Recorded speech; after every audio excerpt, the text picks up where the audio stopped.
Assalamualaikum warahmatullahi wabarakatuh. Alhamdulillahi ala ihsanih wa syukru lahu ala taufiqihi wa amtinanih. Asyhadu an la ilaha illallah wahdahu la syarika lahu ta'ziman li sya'nih wa asyhadu anna Muhammadan abduhu wa rasuluhu ad-da'i ila ridwanih.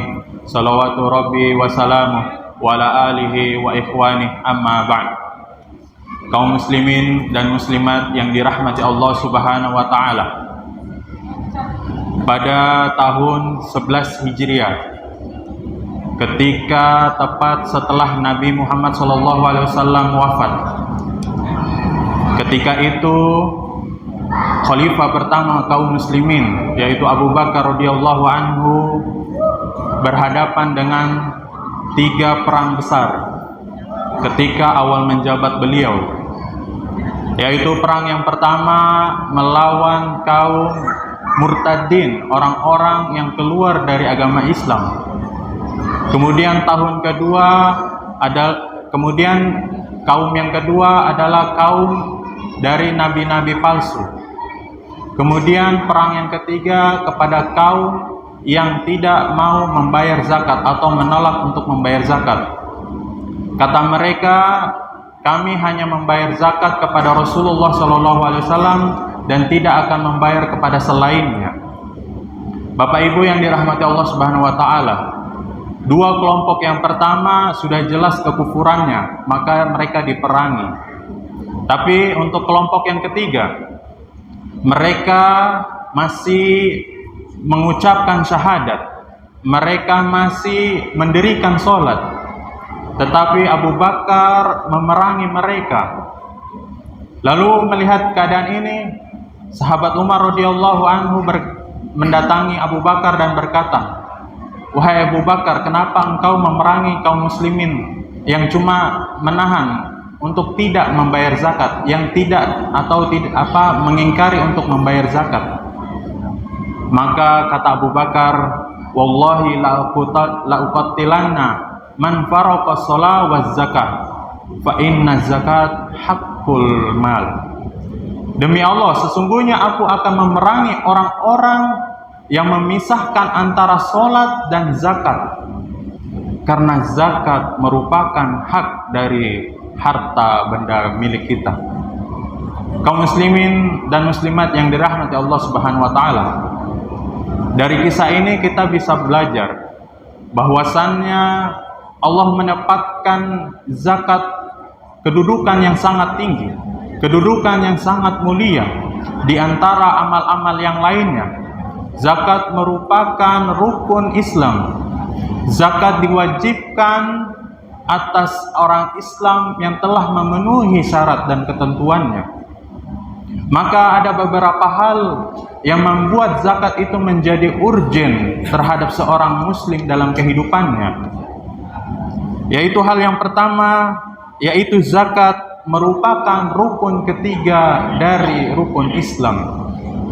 Dari hadis Ibnu Umar, beliau mengatakan dalam sebuah hadis, Rasulullah SAW bersabda, sesungguhnya Islam itu dibangun dari 5 hal. Apa itu?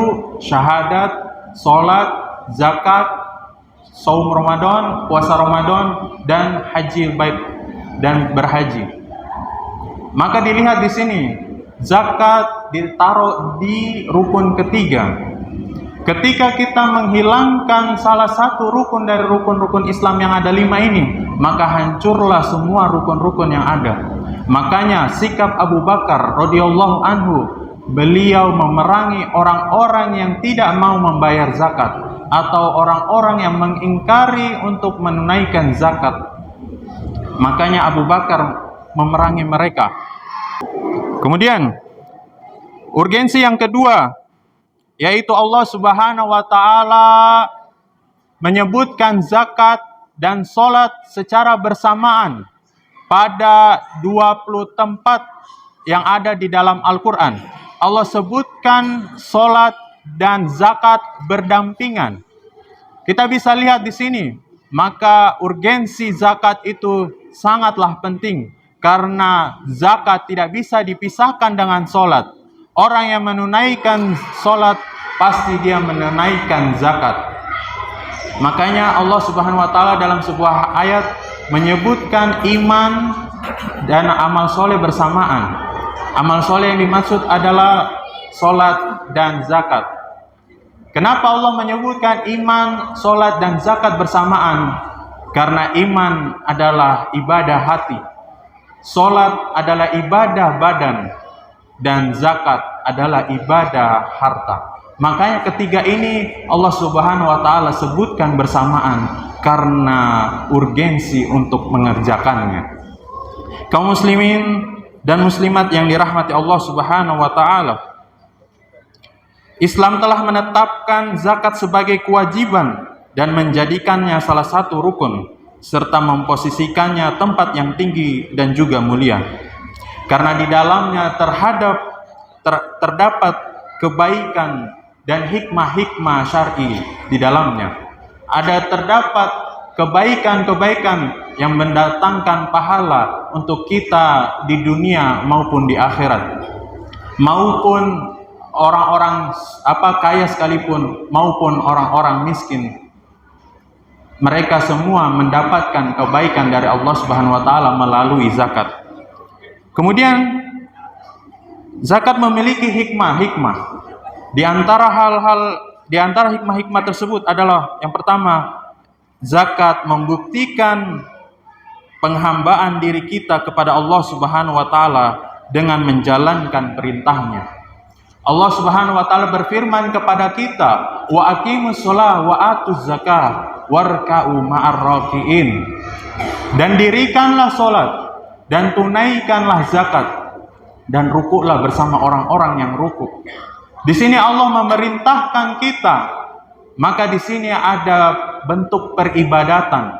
Ketika kita menaati apa yang Allah perintahkan, maka Allah menjanjikan pahala dan surga kepada kita. Ketika ini ibadah, ketika kita ingkari, maka Allah mengancam kita dengan dosa dan neraka bagi yang mengingkari untuk tidak menunaikan zakat. Maka zakat merupakan realisasi kita terhadap perintah-perintah Allah Subhanahu wa taala kepada kita. Kemudian yang kedua, zakat merupakan rasa syukur kita kepada Allah Subhanahu wa taala. Kata Allah Subhanahu wa taala, wa anfiqu mimma razaqnakum, dan berinfaklah terhadap apa yang telah Allah berikan kepada kalian. Bapak Ibu yang dirahmati Allah Subhanahu wa taala, segala nikmat yang Allah berikan kepada kita dari rizki, maka bentuk rasa syukurnya adalah dengan mengeluarkan zakat itu. Supaya Allah tidak mencabut nikmat yang telah Allah berikan kepada kita. Allah berfirman, la in syakartum la azidannakum wa la in kafartum inna azabi lasyadid. Jika kalian bersyukur maka Allah akan tambahkan. Jika kalian kufur atas nikmat Allah, sesungguhnya azab Allah itu pedih.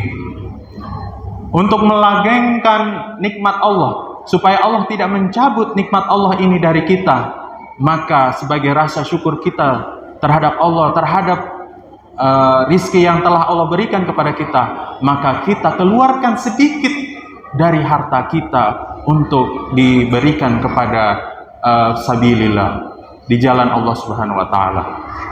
Kemudian hikmah yang ketiga dari zakat, yaitu membersihkan dan mensucikan orang-orang dari dosa-dosa yang telah dia perbuat.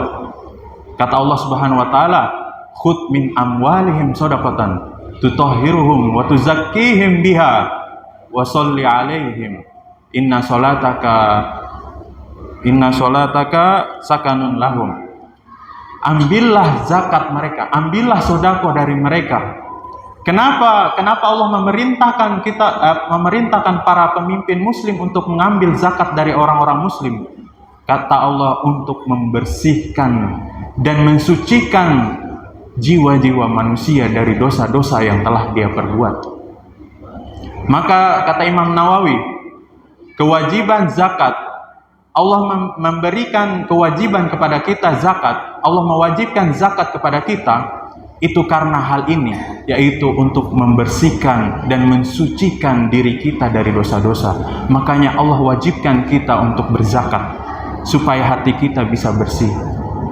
Di hadis Nabi SAW, farada Rasulullah SAW zakatul fitri toharatun lis-shaim minal lagwi warrafas wa tama'tan lil muslimin. Dari hadis Abdullah bin Abbas, beliau berkata bahwasannya Rasulullah SAW mewajibkan zakat fitri bagi orang-orang yang sedang berpuasa. Karena apa? Untuk membersihkan manusia dari perbuatan-perbuatan yang tidak ada gunanya dan pikiran-pikiran yang tidak boleh. Mungkin Bapak Ibu selama puasa kadang itu diberikan cobaan oleh Allah mengerjakan sesuatu yang tidak bermanfaat, ataupun mungkin memikirkan sesuatu yang tidak boleh. Maka kadang sebagai manusia yang lemah ini kita luput, kita lalai. Maka untuk membersihkan hal-hal tersebut, makanya Rasulullah SAW mewajibkan kita untuk membayar zakat fitri, untuk membersihkan dari dosa-dosa yang telah kita kerjakan, untuk mensempurnakan puasa kita, dari hikmah dari zakat fitri. Kemudian hikmah yang keempat, yaitu zakat menumbuhkan rasa kedermawanan dan membuang sifat kikir dan mencintai dunia. Zakat memberikan kita pelajaran yang sangat penting untuk kita supaya kita bisa berbagi. Kita senang untuk berbagi dengan kaum muslimin. Supaya apa? Supaya kita tidak dibutakan dengan dunia ini. Kita tidak menjadi kikir terhadap dunia ini. Karena memang sifat bawaan manusia itu suka dengan menimbun harta. Makanya zakat di sini memberikan hikmah untuk menghilangkan sifat-sifat buruk tersebut dari diri kita semua. Kemudian hikmah yang kelima, yaitu membantu kaum muslimin agar kuat tauhidnya. Bapak Ibu mungkin sering mendengar bahwasannya kadang ada orang yang menjual agamanya, atau bisa dibilang mengganti agamanya dengan sesuatu yang sangat murah. Kadang kalau ada cerita, kadang itu di pedalaman mereka rela mengganti agamanya dengan sembako. Kadang itu cuma dengan mie sekarton. Mereka rela mengganti agamanya. Maka di sini zakat memberikan hikmah agar kita bisa membantu teman-teman kita kaum muslimin untuk menguatkan keimanan mereka kepada Allah Subhanahu wa taala. Zakat hadir untuk sebagai bentuk solidaritas kita kepada kaum muslimin lainnya. Bapak Ibu yang dirahmati Allah Subhanahu wa taala, kebahagiaan tidak dapat diraih dengan menumpuk harta, akan tetapi kebahagiaan akan terwujud dengan menginfakkan harta untuk meraih ridha Allah Subhanahu wa taala. Maka kita harus waspada kepada orang-orang yang tidak mau menunaikan zakatnya. Allah berfirman kepada mereka, wa wailul lil musyrikin, dan celakalah orang-orang yang berbuat syirik. Allazina la yu'tuna zakata wa hum bil akhirati hum kafirun. Celakalah orang-orang yang berbuat syirik. Siapa mereka yang berbuat syirik? Yaitu orang-orang yang tidak mau menunaikan zakat dan mereka ingkar terhadap akhirat. Allah setarakan orang-orang yang tidak mau membayar zakat dengan orang-orang musyrik.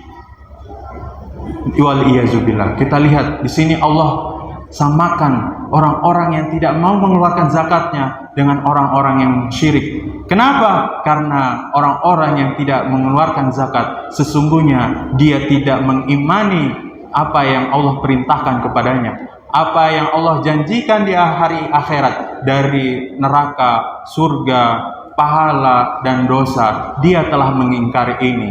Maka dari itu Allah samakan orang-orang yang tidak membayar zakat dengan status orang-orang musyrik. Wal iyazubillah. Bapak Ibu yang dirahmati Allah Subhanahu wa taala, Semoga Allah menerima perbuatan kita dan menjadikan kita orang-orang yang tidak dibutakan oleh dunia dan seisinya. Aku qouli hadza wa astaghfirullah li wa lakum. Assalamualaikum warahmatullahi wabarakatuh.